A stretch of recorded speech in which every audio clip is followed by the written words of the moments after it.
Nekat melintas jembatan darurat yang dibuat dari bahan kayu, satu unit truk pengangkut bahan bakar minyak bermuatan 5.000 liter terjatuh ke sungai.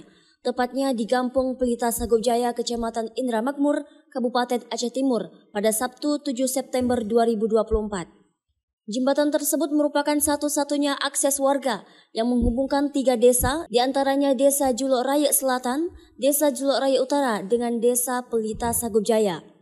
Sebelumnya, jembatan tersebut rusak parah dihantam banjir, kemudian warga membangun jembatan darurat itu menggunakan bahan kayu dengan seadanya.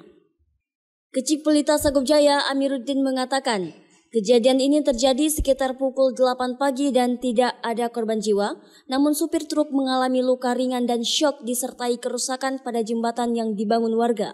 Kami berharap kepada pemerintah Aceh Timur agar memprioritaskan pembangunan jembatan ini secara permanen.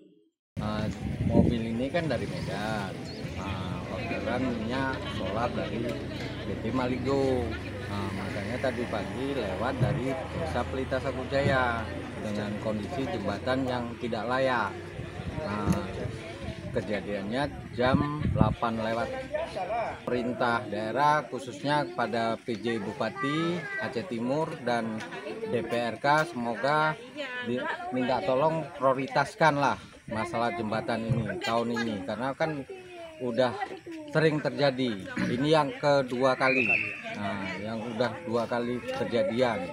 Pun jembatan ini adalah akses antara Desa Pelita Sagojaya dan Julok Raya Utara. Anak sekolah pun lewatnya dari sini. Apabila jembatan ini tidak diperbaiki, rusak, maka seluruh akses jalan lumpuh total. Dari Aceh Timur, Romi Syahputra melaporkan untuk Puja TV.